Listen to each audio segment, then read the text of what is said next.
Olá pessoal, hello, good morning, bom dia, como vão vocês? Tudo bem? Espero que todos estejam bem. Aqui é o professor Islan, do Centro Educacional Paideia, e essa é a nossa aula de revisão para a realização da nossa recuperação. Vamos lá? A gente vai começar revisando o Simple Present, ok? Bom, o Simple Present, ele é utilizado para falar de fatos ou opiniões. Ele fala de hábitos ou rotinas, né? Como um tempo verbal, ele fala obviamente sobre o presente, ok? Mas a gente vai utilizar ele mais nessas situações. Bom, quando ele é falado, lembrando, na terceira pessoa do singular, com he, she, it, ou pessoas Susana, Maria, João, por exemplo, o verbo ele vai receber um S no final. Ok? Se no caso a gente tiver uma dessas regras aqui, aí a gente tem essas modificações. Por exemplo, ó, na maioria vai receber apenas o S. Quando tiver essas terminações aqui, ó, a gente vai colocar um ES, do se torna does, miss, misses, watch, watches. Para verbos terminados em Y, se antes do Y tiver uma vogal, a gente vai acrescentar o S normalmente. Se antes do Y tiver uma consoante, como em classify, a gente vai tirar o Y e colocar um I no lugar dele, tá bom? Então fica um I, E e um S. Como em tries, como em worries, tá bom? E o verbo have, que tem como exceção, e a gente coloca o has. Isso tudo, gente, na forma afirmativa. Olha só aqui, ó, com cada um dos pronomes. Quando ele fica na forma normal com todos. Quando chega no he, she ou it, é que a gente vai acrescentar o S, tá bom? Na forma negativa, a gente vai utilizar na forma negativa e na forma interrogativa. Nós vamos utilizar os dois auxiliares, do, does, tá bom?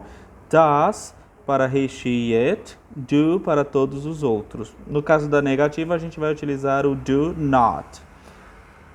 Olha só, I work downtown. Eu trabalho no centro da cidade. I do not work downtown. Ou I don't work downtown. Eu não trabalho no centro da cidade. E na forma interrogativa, esse auxiliar ele vem para o começo da frase, tá bom? Lembrando, nas formas negativas e interrogativas, a gente não coloca o S no final dos verbos aqui com he, she e it. Eles ficam normais, ó, have, cry, coast, ok?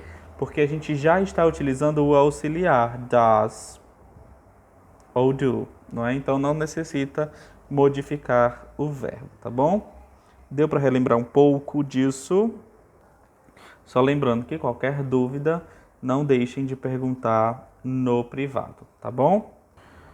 Com o passado, é mais simples. O Simple Past, a gente vai ter as mesmas regras. Ao invés de S ou tudo isso apenas para he, she e it, na verdade o verbo sempre vai mudar para todas as pessoas. A gente vai acrescentar um ed no final dos verbos regulares, ou a gente vai colocar a forma do verbo irregular no passado, na forma afirmativa. Na forma negativa e interrogativa, a gente vai utilizar o mesmo auxiliar para todo mundo, did, tá bom? Para qualquer pessoa, inclusive para he, she ou it. E seguem as mesmas regras. Na forma negativa, a gente vai utilizar o did not, que também pode ser chamado de didn't. O verbo aqui, ó, nessas duas formas, ele vai ficar o mesmo na forma base dele, ele não vai mudar, só na forma afirmativa que a gente coloca o ed, ou a forma irregular no passado. E daqui na forma interrogativa, o auxiliar vem para o começo da frase, tá bom? Do mesmo jeito, mesmas regras bem parecidas, não é? A gente só muda o verbo auxiliar e as terminações aqui na forma afirmativa. Vamos relembrar também alguns sufixos. Por exemplo, o sufixo full, que a gente viu lá no começo do ano, que quando acrescentado a um substantivo, a gente torna ele um adjetivo. Por exemplo, care, que é cuidado, careful se torna algo cheio de cuidado, não é? Helpful se torna algo cheio de ajuda, ajudador, algo de muita valia. Truthful, truth é verdade.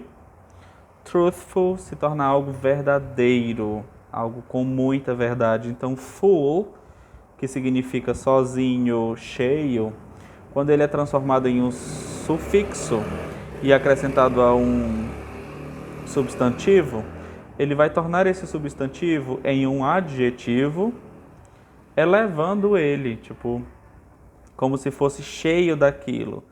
Care, cheio de cuidado. Help, cheio de ajuda, tá bom? Power, que é poder. No caso, powerful. O que é uma coisa powerful? Para isso a gente tem uma tradução exata. Poderoso, não é? Poderoso não é algo cheio de poder? Então, para isso, esse sufixo vai servir. E assim nós temos outros sufixos, como o sufixo all, não é?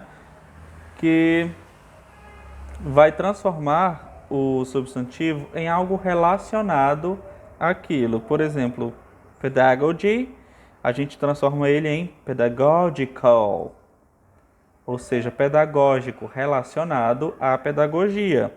Culture, que é a cultura, a gente vai transformar em cultural, que é cultural, ou seja, relacionado à cultura. Education, educational, relacionado à educação. Society, social, ou seja, social, relacionado à sociedade. E por último, o sufixo er no final, tá bom? Por exemplo, teach, que é o verbo ensinar, no caso a gente vai transformar verbos em substantivos, se torna teacher, ou seja, a pessoa que pratica essa ação, tá bom? Então nós vamos transformar o verbo, a ação, naquilo que pratica essa ação. Print, que é imprimir, vai se tornar printer, ou seja, uma impressora, algo que imprime. Act, que é agir, vai se tornar actor, ou seja, alguém que age. Deu para compreender como é que funciona esse sufixo? Bom, para o nosso trabalho de recuperação, eu vou enviar para vocês em PDF algumas questões que vocês vão copiar no caderno de vocês, tá bom? Só as respostas, não precisa copiar as perguntas. Vão tirar foto e vão me enviar, bom? São questões simples, por exemplo, uma questão é essa daqui. Vocês vão ler esse pequeno texto aqui e vocês vão indicar quais os verbos que estão no Simple Present que indicam rotina ou hábito, ou aqueles que dão uma recomendação ou dizem o que alguém fazer, tá bom? Ou uma instrução, para diferenciar o sentido desses dois verbos.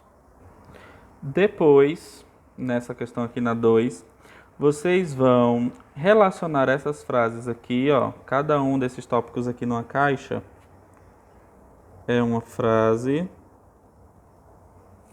tá bom? São 4 frases e vocês vão relacionar a essas questões que foram colocadas aqui.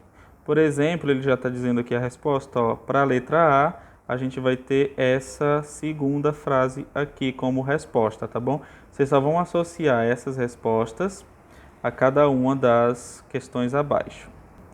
Já nessa questão aqui, que é sobre esse texto aqui, ó, More about Michael Phelps, vocês têm duas coisas para fazer. Primeiro, identificar no texto os verbos que estão no simple past, tá bom? No passado. Depois, vocês vão encontrar a forma base desse verbo e colocar ao lado da forma no passado. Por exemplo, aqui a gente tem, ó, appeared, que está com um ED, por isso que ele está no simple past. Lembrem-se que aqueles verbos que também estão acompanhados pelo did também estão no simple past, tá bom? Então esses também vão, não apenas os que têm ED no final ou os que são irregulares, também tem os irregulares, ok? Então vocês vão escrever appeared e a forma base que é sem o ED, appear. E assim vocês vão fazer com todos, tá bom? As outras questões são questões que nós já fizemos em avaliações passadas, tá bom? Então vocês podem estudar também pelas avaliações de vocês. Qualquer dúvida é só falar, mandar qualquer mensagem no privado e eu ajudo vocês. Gente, tchau, tchau e bye, bye.